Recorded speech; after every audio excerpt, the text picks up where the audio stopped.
Hey, TJ Jefferson here, and we're at the LA Open at the Wilshire Country Club. Now, Callaway, they've seen me putt during the show, and they decided that I wasn't that good. So what they decided to do was have me come out here and see if I could pick up some tips from the pros, some of the best women golfers in the world. So let's see if I can get better at this. Let's go. So I'm gonna show you what it looks like when I'm putting, and you tell me if there's anything. All right. So I usually like to step in, I see what I'm looking at, and I make sure to keep my arms stiff. So that's right. That's and then I just kind of. There we go. What's wrong with that? There's nothing wrong with it? I don't think there's anything wrong with it. I tried to tell everybody that, but they didn't want to believe it. I'm gonna give you a scenario. Your dream foursome. Who would you like to spend a day out on the course with? Oh man, Brett Favre. Okay. I'm a Packer backer. I would do Chris Harrison because he's off The Bachelor and I'm obsessed with The Bachelor and Bachelorette. And he's a Cowboys fan, so I approve of that. Okay. I'm gonna go with another celebrity, Ryan Reynolds. Ryan, oh. I think he's beautiful.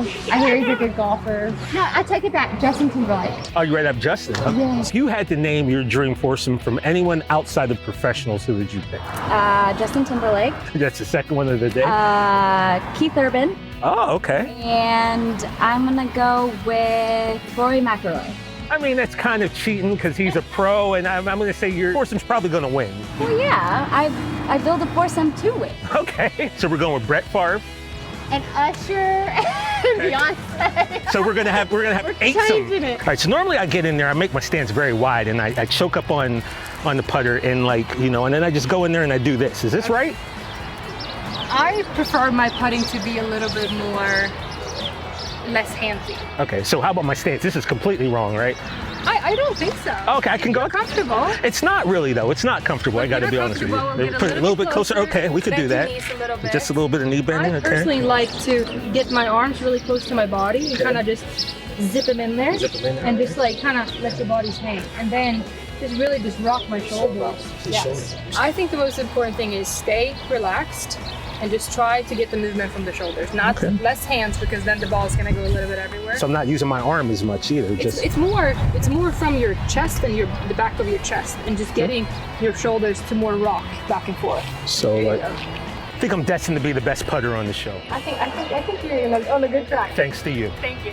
I want to give a big shout out to Callaway for sending me out here to the Wilshire Country Club in the LA Open to meet these incredible golfers and to most importantly, get some tips for my putting. Now, I'm gonna go over here and see if I can practice what they preached, so to speak. We'll check you later. Well, TJ, you're on if you want to have some sort of putting contest amongst the show. Nobody wants that. No. I think you want it. I'll take it. No, I definitely want it. Nobody Back here wants on our that. radio show, we just saw the TJ other day, Jefferson TJ. go through some putting tips from some of the best players in the LPGA Tour, courtesy of our friends at Callaway. And this is right after. Okay, we're shooting right here's the balls away. And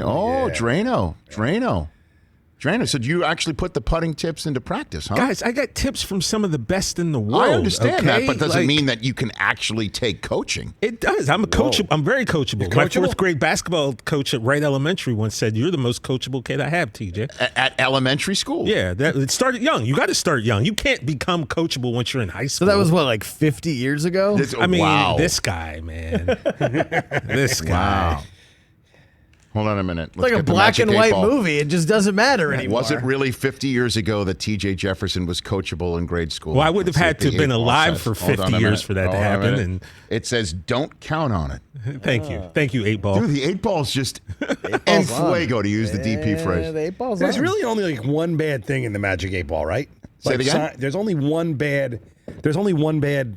If you flip Well, it says Guys, no. no Really? one cares about the 8-Ball. Dude, We're talking about my putting right now, okay? Opened up a Magic 8-Ball and Yes. removed the pyramid from it? my brothers, because it didn't work. Stop. We opened You it up, drained all of the liquid. cracked in the garage with the sledgehammer. Oh yeah, Did you really do that? swear, yeah. Wow. We got to see what it was like inside. Me and my brother used to experiment with things like that. It was Shout just- out to Del Tufo for Del Tufoing my putting story. That's Right now. I'm sorry. Sorry, TJ.